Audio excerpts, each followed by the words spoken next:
The Engan People. Hello again. Thank you for being here with me once more. I hope you are very well today.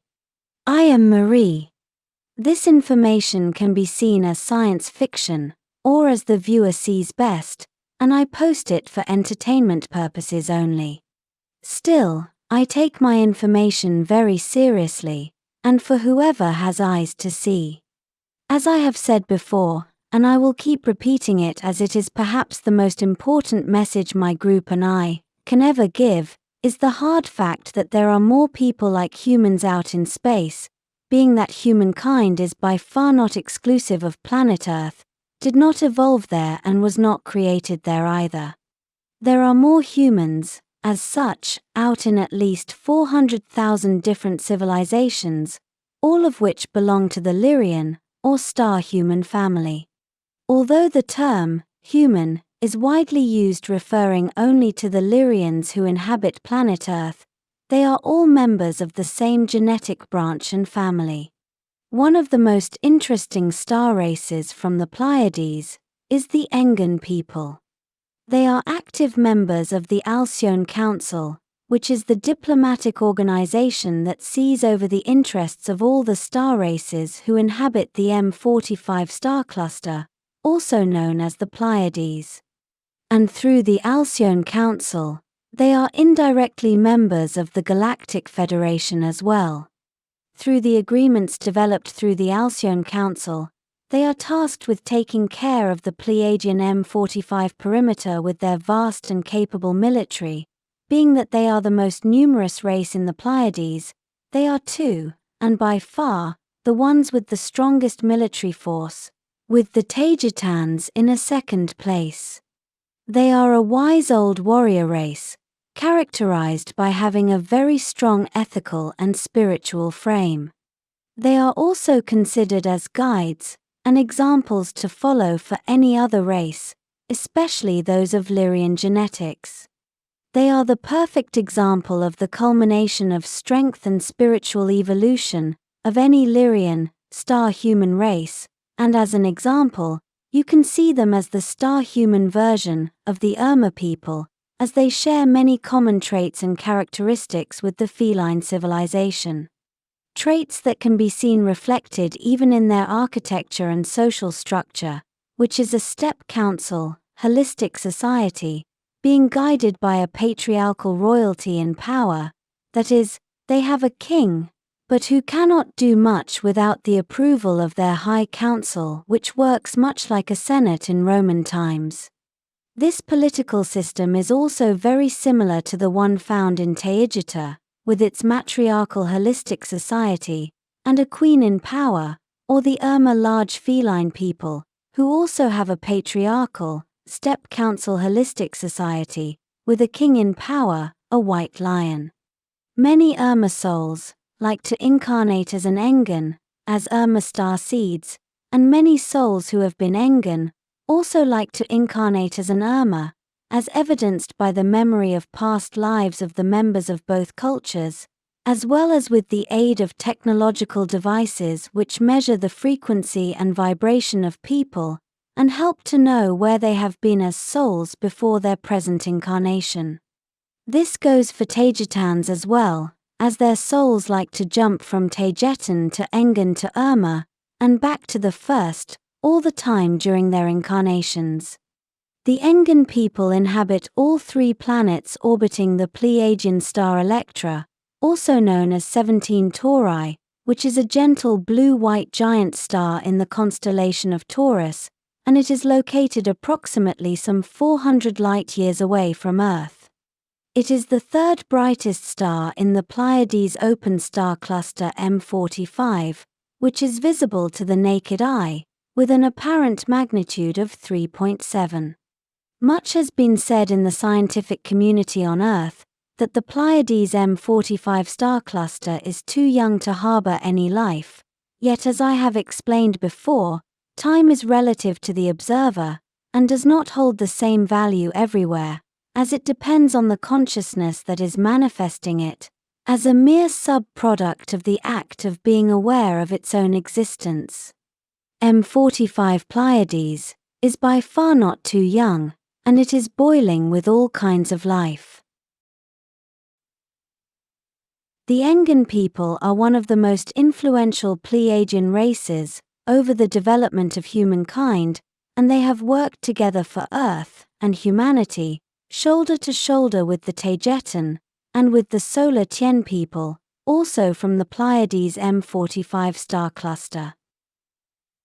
The solar Tien people, also known as White Pleiadians, are from the star Pleione, and those are the ones who started the typical New Age androgynous, fitness idea of how Pleiadians look like, that is, with perfect bodies, long hair, and beautiful appearances in both men and women, and who have white porcelain-like skin.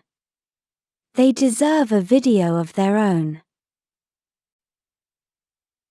The Engan people have been influencing Earth's culture since the beginning of civilization, as the expression goes, and are responsible for implanting many ideas and concepts associated with human, or humanoid-looking gods and goddesses, like those in the Parthenon of Greek, Roman, and Scandinavian deities.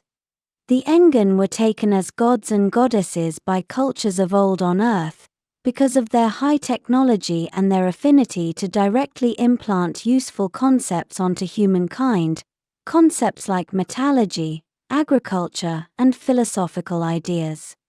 But even if they were taken as gods and goddesses by the people of old, on Earth, as were the Taygetans and the Solar Tiens as well, among countless other star races, the Engan were and are only more people, like the humans on Earth as well.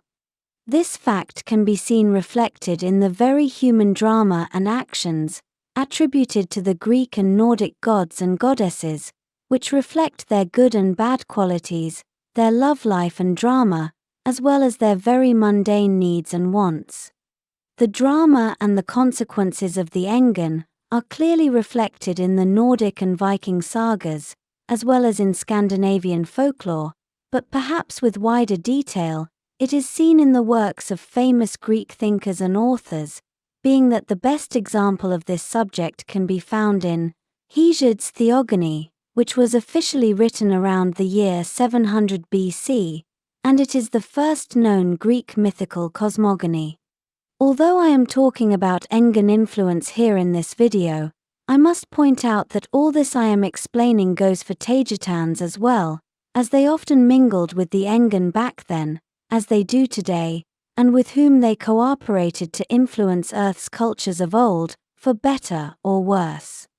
The data and the descriptions in all that literature and sagas can mostly be taken as facts, and not only as folklore, because it can be astonishingly accurate, especially when describing the relationships and behavior of the Engan and Taygetans who were taken and considered as gods and goddesses in old Earth culture, and how they mingled with the human population as well. Although having said that, there is also a great mass of distorted data there, and there are also countless human misinterpretations all over the place, so a lot of caution and referencing must be taken when studying all that literature and sagas, as is to be expected. Adding to this, many Earth oligarchs have also distorted the data, added and subtracted information from those sagas, to further their needs, and to use it for population control, as they have always done, even if that may have occurred in times of old and not recently. Many of the gods and goddesses in the Parthenon of the Greeks, the Romans, and the Scandinavians refer to the same exact person.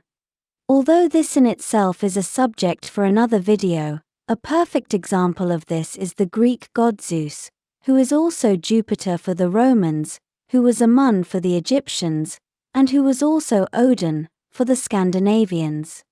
In their literature and sagas, they are all referring to the same exact person, and he was a mortal like any other human, he just had a lot of power, and a lot of technology, including exotic weapons and advanced medical knowledge.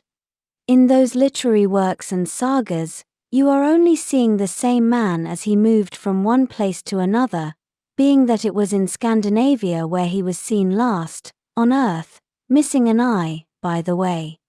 The place or area on Earth where the Engan influenced the most, perhaps because it was the last place where they had direct contact, also mingling with the human population, is Scandinavia, especially in the Viking era, from the year 793 to the year 1066, as officially stated on Earth. It is in the Viking and Scandinavian cultures where you can see the most direct Engan influence, especially regarding art, music, and architecture.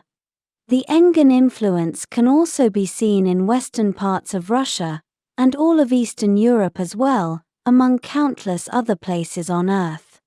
To this day, they remain so similar, that for many the Engan people are considered, or called, space Vikings. The names of their tree planets strongly reflect concepts found in the Scandinavian sagas, and are interesting to notice. Ordered from the closest to the star Electra to the furthest, their planets are called Engan, which is their home planet, then Valhalla and Asgard, noting that those names are from the Engan language itself. Valhalla, as in the name of the great hall in Asgard where the warriors who have fallen in battle are received in the afterlife. And Asgard as in the celestial realm, the great city ruled by Odin, as the saga goes. Loosely compared, Valhalla and Asgard may be considered a Nordic equivalent of heaven or paradise. This sets you thinking, as many Vikings, and Scandinavians in general, are genetic descendants of both Taygetan and Engans, and many of their souls to this day are starseeds of both. When they die, when their incarnation on Earth is over, their souls will most likely return to Asgard, Valhalla, or Engan, to the heavens, and their celestial realms, in space, in the Pleiades star cluster. To make this connection even more interesting, all three planets orbiting the star Electra are considered as super-inhabitable. This means that the living conditions there are far better for Lyrian humans than the ones found on Earth.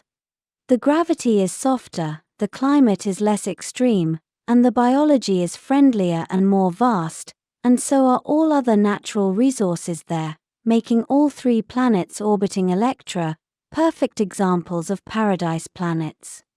The Engan people are one of the very best examples of how far Lyrian people, who are space humans, evolve in every way. The Engan race are very close to the Taygeta people, and for many in the Pleiades, they are considered as complements, as their relationship with one another has always been very close and cooperative, as is with the Urmah people as well, especially through their Hyadian Pleiadian Urmah, large feline people, who inhabit the planets orbiting the star, Merope, also in M45. Right now, no official Engan starships are orbiting Earth, as agreed by the Alcyone Council, because right now that council, which represents the Pleiades, is being represented by the Taygetans, in this area. Yet this does not mean that unofficial or civilian Engan craft are not here orbiting Earth sometimes, as they come and go all the time, as they are members of the Galactic Federation, and they like to check on their starseeds from time to time. The Engan presence around Earth right now is low, yet they have never stopped coming around here regularly. This will be all for today. Thank you for watching my video, and for liking, sharing, and subscribing for more. And I hope to see you here next time. With much love, your friend, Marie Swaruu.